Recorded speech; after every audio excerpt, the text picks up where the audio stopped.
how you doing, man? I'm doing good. How you doing, Sean? I'm good. I'm just hanging in there, man. I wanted to ask you something, man. I heard that you had went to the board recently, man, and was concerned about you. How did that go, man? I did go. It didn't start out too well for me. I got up there early, about 8:30. My attorney was kind of running in and out of the room and started getting real nervous about how I was going to do. Just real anxious and it was like almost hyperventilating. It was Is that right? It was really crazy.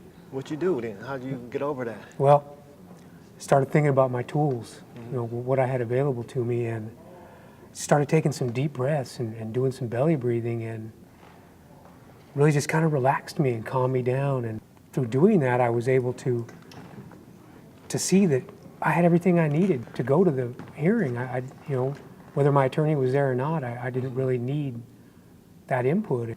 So I went into the hearing, and I think it went pretty well for me. Now, let me ask you something. Prior to going into the hearing, what thoughts were going through your mind? Oh, I was anxious. I was ready to slip back into my old behavior and just go in there and act like the convict and, not give them anything. I just wanted to, tell them the same old stuff I'd told them in the past, which hadn't worked out for me. Yeah.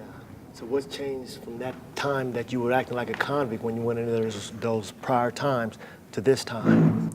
Well, when I was sitting in that chair and the hearing began, the commissioner started shooting questions at me. And rather than revert to that old behavior, that old thought pattern of just acting tough and not answering their questions, I decided to become the boss of my brain and start thinking for myself and being truthful with them. The whole process went pretty well. I was real calm, real collected. I think I answered their questions properly. Okay, I got a 3-year denial, but I feel good about the outcome. I feel free after coming out of there. I did well, and the commissioner, he questioned me a lot about my GOGI tools. And at the end of the hearing, he took the letter I got from Coach Taylor and the information I had written out on GOGI, and he said he wanted to include it in the packet that was going to go to the full panel for review. So that made me feel pretty good. Excellent. Yeah. Excellent. Yeah. What were the reasons for them denying you, though?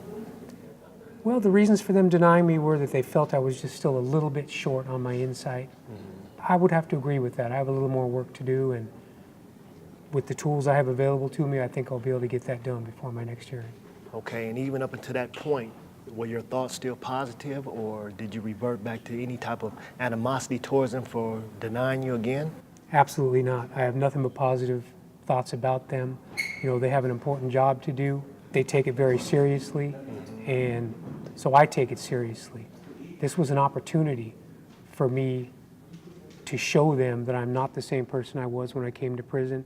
I think I did a good job of that, and I'm positive about the outcome. I think that's one of the most important things, is to be able to express, how the tools have worked in your life. I know when I went, they asked me that also. He said, of all the groups that you've attended, which one has had the greatest impact on you, and why? So for me, it was GOGI, and the tool that I used was Boss of My Brain, because I've been an emotional person. My thing is to be emotional, and once I experience anger, frustration, before in the past I would go to automatic reactions, and for me it was violence. Being the boss of my brain is for me is being aware of my emotions constantly. What's coming up for me? What are the emotions? And before it goes into the old habit, acts as a smart part of the brain to make better decisions. Yeah. So for me, that's what I was able to share with them when I went to my hearing. Well, that's good you guys are sharing. I can't be left out. I'm going to share my story too, man. For me, mine was prior to going to the board. When you have your psych evaluation, I went up in the psych evaluation here, man, totally not having any tools. I wasn't doing GOGI, and I was still thinking criminally, because I went up in there lying. They asked me about my gang involvement. They asked me about drug selling, and I denied everything. Wow. Then once I got up out of that hearing with the psych, I ran across a couple guys that have taken several self-help groups. And I asked them, I said, man, how do you guys go in there and get you a date? They said, man, I was honest, man. I said, well, I didn't do that. They said, man, why not? I said, well, I was I gave them some idiotic answer for why I wasn't being honest. But make a long story short, man, they said, once you go to GOGI, see how that is, see if you can learn something from it and apply those tools in your life. Great tool for that, and I relate to that because I was the same way. You know, I had given a certain version of the crime for a long time.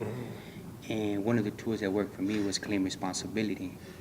Is really looking at that. What does that really mean to claim responsibility? And for me, is simply to hold myself accountable. And as far as being honest, you know what, the time's been done. You know, I already did the time for my crime. So now it's just a matter of whether or not I can be honest about it. Yeah. And this time when I went into my hearing, that was different. That I was able to sit there and be honest and speak about the things that I've done in the past. And it's once again, it was that tool, claim responsibility, that for me came to the surface. So it's a great opportunity for you to be involved in GOGI. What was your reason for not being honest the first time? Fear. The first times it was fear that if I come clean now, they're going to use that to deny me. They're going to say, oh, after all these years, you're finally coming clean. So that kept me tied to the past.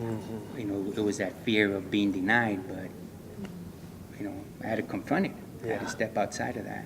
I can relate to that. I had the same experience, and the individual told me, he said, man, what you think that may hurt you can actually help you. Yeah. And I took that to the heart. And the first tool that I used to help me get over this hurdle that I kept harboring was to let go.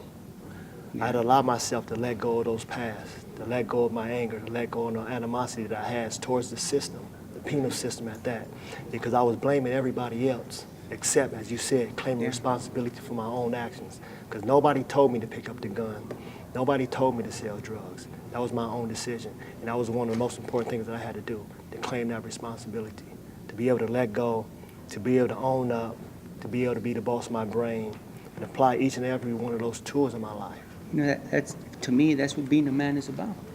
You know what I mean? And standing up and being responsible, holding yourself accountable for the decisions that you made in the past, the decisions that you're making now, and the ones that you're going to make towards your future. That's right. So that's what's different now. That's right. So Sean, what happened when you went to your hearing? Man, it was a disaster for me, actually. When I went up in there, I honestly confessed everything to the commissioners. And they said, well, man, you had a low, you might have got found suitable. How come you didn't tell this to the psych?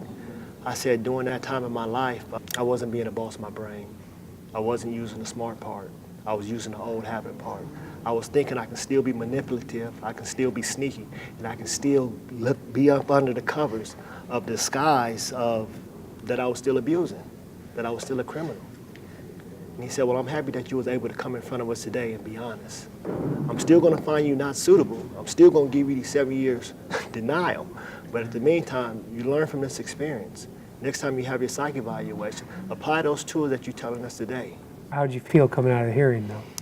I was a little bit angry at first, to be honest with you. You know, I didn't know how to process the emotions. That was my first hearing that I had. But then again, I reminded myself, why are you going to these self-help groups if you're not going to use these tools? A few years ago, I went to the board and they gave me a 7-year denial. Is that right? I got a 7-year denial in 2012, and I felt the same way. But my thing is, I didn't get discouraged. Yeah. You know, if anything, I started getting more involved in the groups, and after 2 years into that 7-year denial, they called me back. Is that right? And I just went to the board, and now I'm getting ready to go again. Oh, wow. So don't let those 7 years discourage you. Yeah, Stay yeah, focused. yeah. Continue getting involved. Yeah. And you'll go before those 7 years. It's up to you. That's a choice. That's right. I Yeah, appreciate I it, man. Appreciate the feedback. Thank you. Right. Right. Thank you.